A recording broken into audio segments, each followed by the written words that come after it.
Hi everyone. So in this video, I'm going to talk about 5 things that I do to keep my mind in a positive place. So first of all, I have a question for you. I want to know, what do you read and watch? So this is kind of interesting. So I can't say that I used to be perfect in this, and still I have problems, but I must say that I've cleaned up my act in many ways. So first of all, do you have the news on a lot? So what you watch on TV and what you listen to in your car can really taint your mind and put it in a negative place. You know, our media, it likes to promote and talk about things that are really negative and really sad. I mean, remember the alligator that killed that child? And it was on every single day. And it just was, so heart-wrenching. And your mind to be in that negative place. I'm not saying, pull the wool over your eyes and don't pay attention to the news at all. But if you're reading the paper and you're watching TV, and especially with all the political crap that's going on right now, my husband watches way too much Fox News. And so I've gotten him to turn that off. It used to be on like all evening. It's like, I can't handle it. Turn it off. And so you really need to think about what you're exposing yourself to, because it does damage the mind and can put you in a really negative place. So the things that I like to watch, if I watch TV at all, is I really like to watch things that are uplifting. So You Think You Can Dance is one of my favorite shows because I love the dancing. I love the music. It just puts me in just this euphoric state of mind. It makes me happy. So I like the singing competition shows, especially now that Simon Cowell isn't on American Idol because he was kind of negative. But it's just like really positive to see these people like doing what they love and really passionate about it. And winning, having these life changes, and sharing what they love with the world. So I also like, I used to love Oprah. It was a very positive show. So shows like, Dr. Oz is always promoting good health and good ways of treating your body.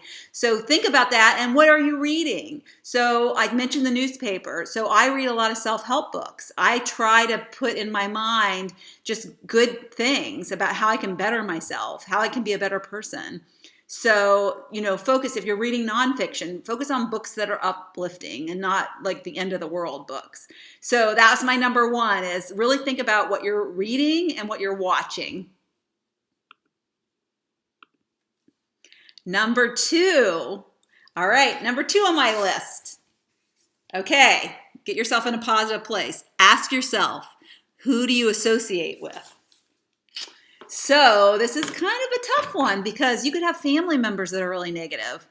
You could be living with somebody who's really negative. So you need to do something about that, because that can keep you in a really bad spot.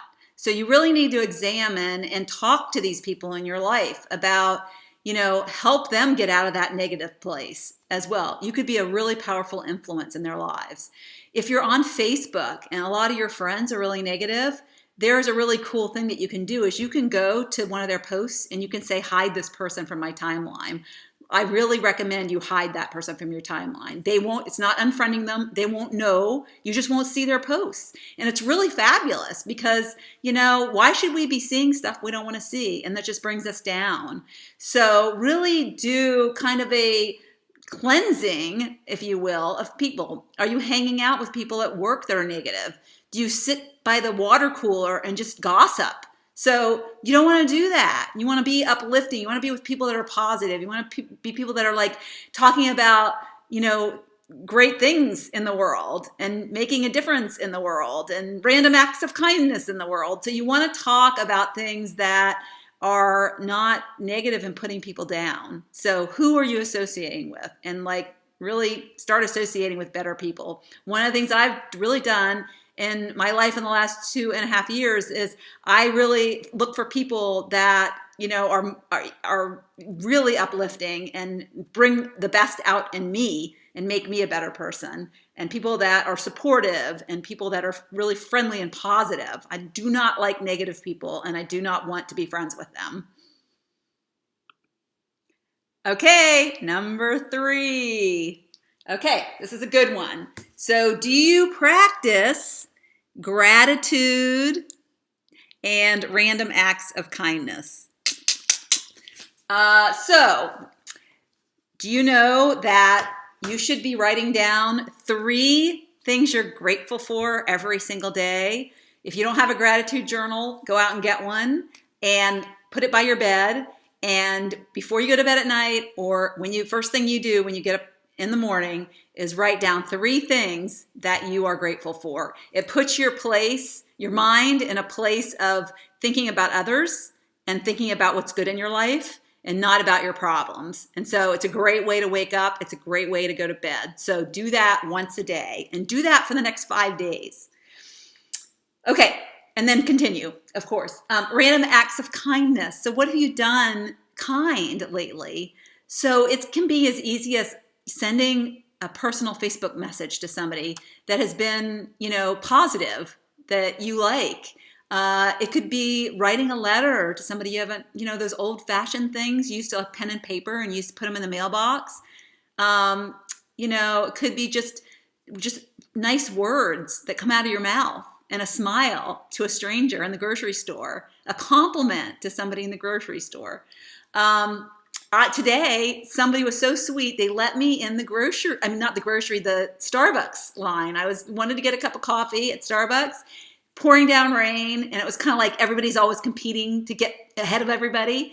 And so I stopped because he was kind of coming in another direction, and I said, go ahead. And he was like, no, go ahead. And I was like, no, go ahead. And he was like, insisted I go ahead. So I went ahead, and he got 2 free Frappuccinos. Although that wouldn't have been my first choice of him to eat or drink. But anyways, I was thankful, and I want him to pay it forward, and hopefully he will. So, and it made me feel so good. It was only like $6. For some reason that they were cheaper than normal, but they were only $6, and it just made my day. And if I can think of a better way to spend $6, that was the best way I could think of today.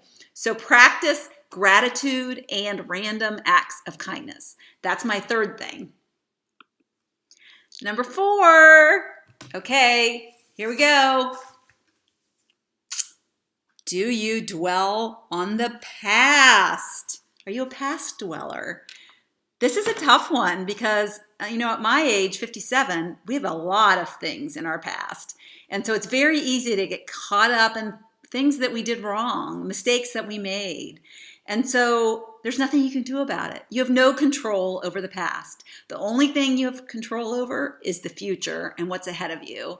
And believe it or not, you have a great life ahead of you. No matter how old you are, there are so many people that made so many mistakes and tried so many different things. Walt Disney is a good example. And so all these good things happened late in life for them. And so only focus on the future and what you have control over. So forget the past, just accept it. Accept it in a positive light because it made you who you are today. Full of wisdom, full of insight. You're here wanting to learn how to be better. So that's pretty cool. So focus on those things you have control over, and it's only the here and now and forward.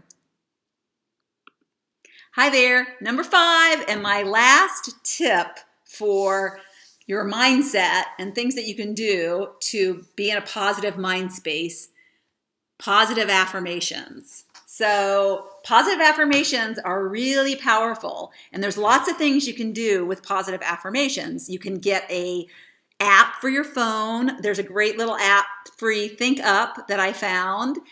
You can also record the affirmation in your own voice on that app, so it's more powerful if the affirmation is coming from your own voice.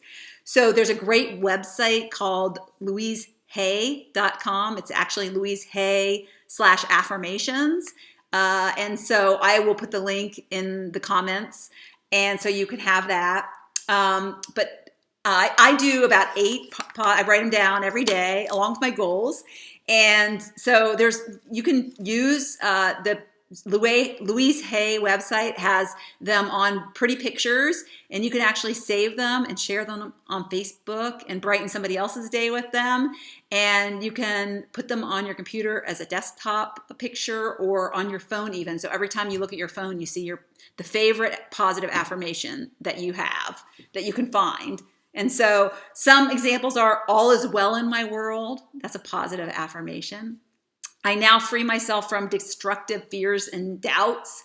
So if you are somebody who really has negative self-doubt and thoughts, so you might want to have a positive affirmation that is positive focused.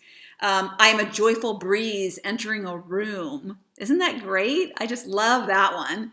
And I'll give you examples of a couple of mine that I write. So one is, I inspire people to live healthier and happier lives.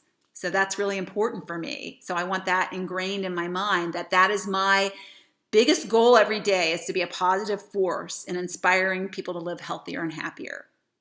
So I travel wherever and whenever I want. So that's really important for me because I want to be free. I don't want to be in a cubicle world like I was a year ago. And I chose this job as a virtual coach so I could be free, and I can visit my grandchildren and my children whenever I want, and I can take my job with me.